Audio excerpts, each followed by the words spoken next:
Hello and welcome to another episode of the Why We Travel podcast. Today we want to take a trip to Cuba and to Cuban culture. Therefore, I have a guest with me, Talek. She's an Amazon best-selling author and the founder of the travel blog travelwithtalek.com, where she shares travel tips, advice, and inspiration to help travelers create their own unique travel experiences. Talek has traveled to over 110 countries and believes that when it comes to travel, it's all about experience, and that we want to get a little bit of her experience on the topic of Cuba today. Hi, Talek. How are you today? I'm well, thank you. Happy to Alec, be tell here. me first. First question always is: let's go back to your childhood. What is your first childhood memory of traveling? I was on a plane going from New York to Havana with my mother, and I looked out the window and saw a propeller.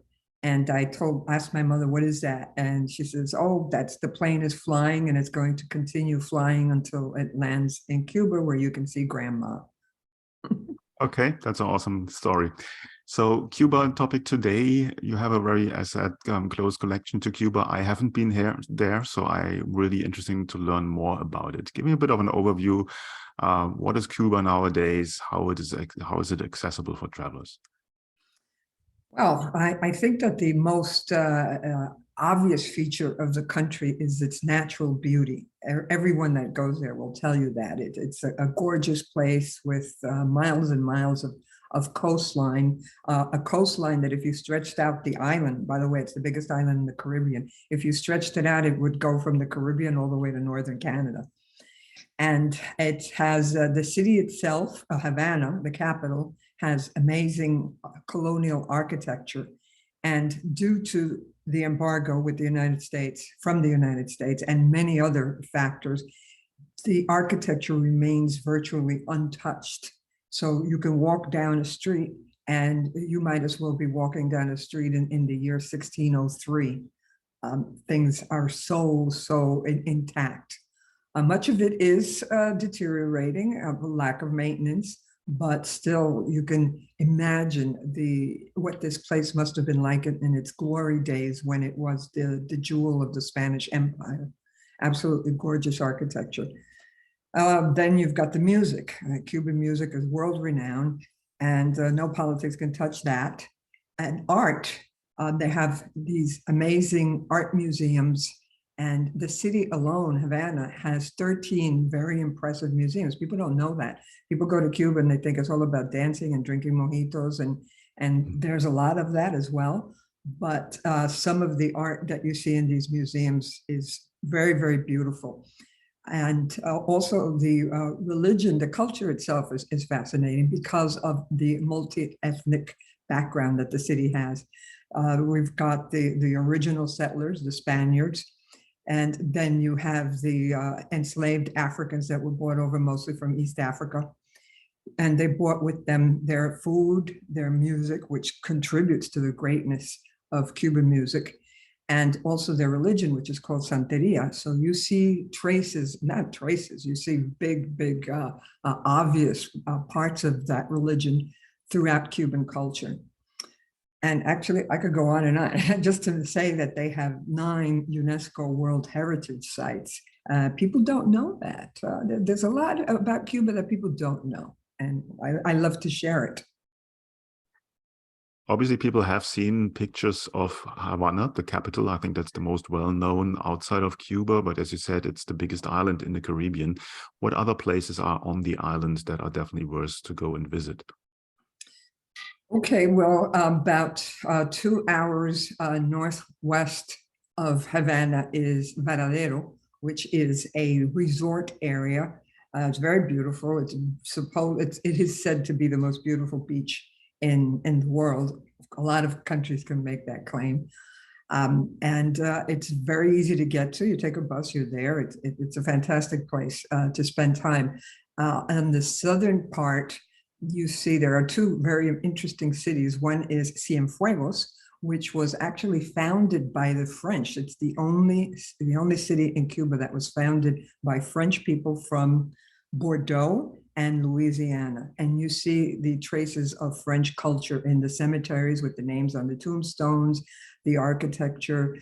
Their plaza is rumored to be the prettiest plaza in all of Cuba, very delicate architecture, very beautiful. Then about an hour from there is Trinidad, a very touristy town. After Havana is where you find most of the tourists. Has the most perfectly preserved colonial city in the Americas, even more so than Havana, because Havana, there are sections that are very colonial, but then you see something that's a little bit more modern. You'll see some of that architecture from the period when the Russians were there. But Trinidad is just totally, totally colonial. Lots of outdoor music venues. You can just walk in and out of different music venues all night, forever. There are many of them, and they're very, very good. That's one thing that you'll notice. Anybody that has visited Cuba will tell you that you'll see a trio of musicians playing in a restaurant. Those guys in the United States would have top billing. The musicians that you see are just extraordinarily professional and very, very good. Then continuing on all the way to the west of the island, to the far east of the island, you'll see the second city, which is Santiago de Cuba. And that's also very beautiful, has very nice architecture. And it is near the Alexander Humboldt National Park, which is one of Cuba's many UNESCO World Heritage Sites. And it's named after a German scientist that visited Cuba in the 1800s, fell in love with it, and wrote about it extensively. And that's just, I mean, I could go on and on. Let's see, those are the most important ones. Those are the ones that most people will visit. There are also places that are more obscure, less known, beaches, but they're also very, very beautiful, just less known. Okay. So how do you get around on the island? What kind of transportation options do you have? Okay, well, you can rent a taxi. You can go by collective taxi. That means everybody will arrive at the bus station, for example, and nearby every bus station, there's a lot of taxi drivers that are collecting passengers. And once they have 5 people that are all going to a particular city, they all get together and go there. That's one way. Another way is to rent a taxi by yourself, but that's, of course, much more expensive. Then there is a national bus service, which is called Via Azul, which means the blue way. And those are very reasonably priced, but they're not the most comfortable buses. Sometimes the air conditioning doesn't work, things like that, but it'll get you where you want to go at a very, very reasonable price. Those are the major ways of getting around the island. Okay. Oh, I forgot to mention one other place on the far western part of the island, which is where my family is from. I don't know how I forgot to mention that one. It's called Viñales, and it is another World Heritage Site. And it is famous for its limestone outcrops that are they're kind of like either big hills or small mountains, however you want to look at it. Very beautiful. It's all covered with a blanket of pine trees and greenery, and it's great for hiking. It's also where the world's best tobacco is grown. And it's also a pretty nice touristy area where everybody that goes there enjoys it. And they're also very big on ecotourism, these farm-to-table restaurants and hotels that are just totally eco-conscious, and also several artist communities in the area. Okay. Touching on Colectivo taxis, I have used them all over Latin America and I love them. Now, you move freely around on the island, or are there any kind of restrictions that you're bound to go only to the main attractions or tourist places? No, you can move freely around the island. Everybody can, including American citizens. The issue with who can go or how you can go or if you can go, that is from the US side. It's not from the Cuban side. The Cubans don't care. I mean, they just want you to go there and spend your dollars, actually, or your euros or whatever. That's their main concern. And tourism is one of the biggest revenue generators for the islands. So the tourism is very protected, and the tourists are watched over as if they were little children. Very safe. Going a little bit more into Cuban culture, we already touched a little bit on that. Are there any kind of special festivals, any times of the year where you should go and what you should see? Carnival around February. Havana has carnivals. Probably the most important carnival on the island is in Santiago de Cuba, the Cuba's second city. They have what is rumored to be the best carnival, but pretty much every city will have them. There's also a jazz fest, I believe that's in January. And there are also other little feast days, saint this, saint that. Even though religion was considered it was virtually outlawed for many years. Now it's not. They still can maintain that cultural part of Cuba, which is celebrating the saints' days. Big part of traveling, at least for me, and I reckon for a lot of other people, is food. Tell me a little bit about Cuban food. Cuban food is not spicy. Many of Latin American dishes are. Cuban food is not spicy.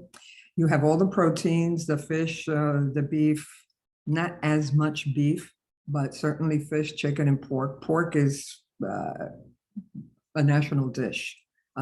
That's what we celebrate with on the 24th of December, the night before Christmas, by eating a roast pork. And let's see, the official national dish is something called ropa vieja, which means old clothes. It translates into old clothes, and that means that's a beef which is shredded and cooked so that it looks like a shredded garment, and it is cooked in a tomato sauce with olives. Everything those main dishes are accompanied by rice and beans. It's almost, you have to have rice and beans. And also you have another good popular side dish is the plantains. You can either fry them, or you can boil them. You can cook them many different ways. So those are the main dishes. What's important also to mention is the drinks. Another big Cuban export is rum. Cuban rum is famous all over the world, and that goes into making all of these drinks that have become popular worldwide, such as mojito, daiquiri, Cuba Libre, canchanchara, and others.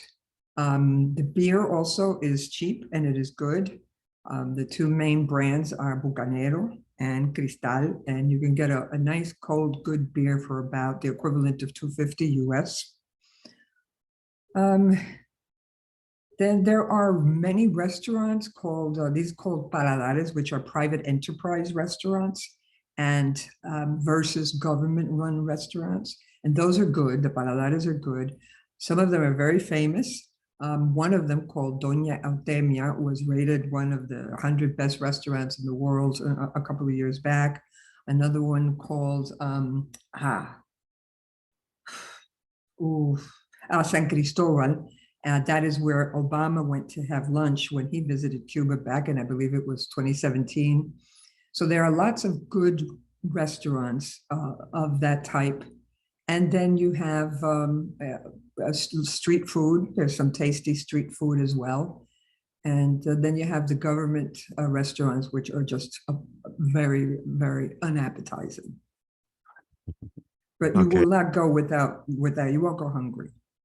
Okay, no, that's important. Now, tell me a little bit about the pricing. Obviously, solo travelers, individual travelers, always a little bit on the budget. And I've heard Cuba, at least on some point, and I might be wrong, had like 2 different currencies. Tell me a little bit more about that.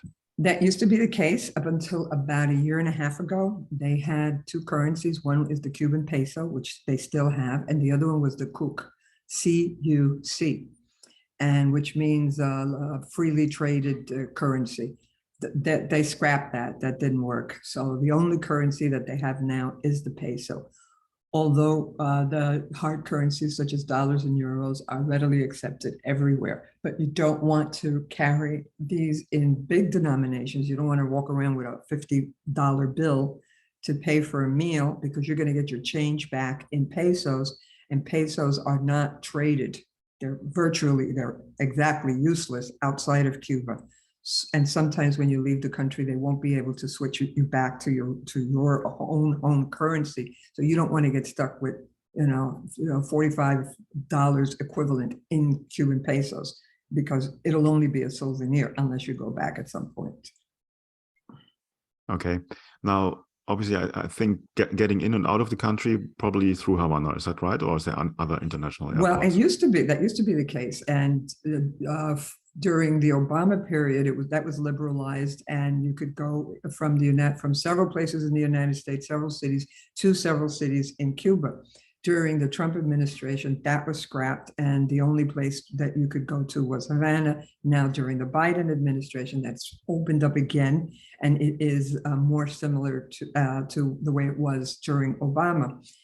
So now you can go not only to Havana, but even to Varadero. You can go direct to Varadero, that beautiful beach area. You can also go to Camagüey, direct Santiago de Cuba, Holguín, Santa Clara. There's about 7 cities in Cuba that you can travel to from the United States. On the US side, you can go now direct from New York, I believe some cities in Texas, Atlanta, Tampa, Fort Lauderdale. So there's a bunch of cities. And 2 airlines have just gotten permits to resume their flights to Cuba. That is United and I believe it was JetBlue, if I'm not mistaken. No, United and Delta.